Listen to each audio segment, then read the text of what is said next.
Over the past week, airports have seen their highest number of travelers since the pandemic started. Our Sydney Stallworth tells us how this spike in travelers could mean a spike in COVID cases. On December 27th, about 1.3 million travelers made their way through American airports. UAB Hospital says holiday travel is consistently working against them as they work to stop the spread.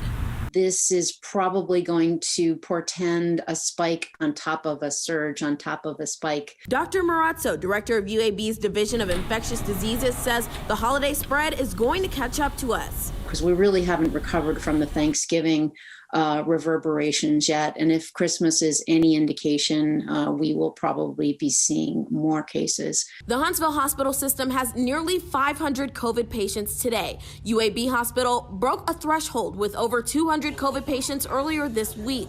Dr. Marazzo attended to patients over the Christmas holiday and says the statistics don't reflect the devastation some experience. I saw so many patients in the last week who were in the intensive care unit with pneumonias, with bacterial infections, with blood clots, with strokes, all these things that would not have happened if they had not gotten COVID. She predicts, based on the trends we're seeing, the number of inpatients could skyrocket over the next 2 weeks. It could be as high as 400 patients.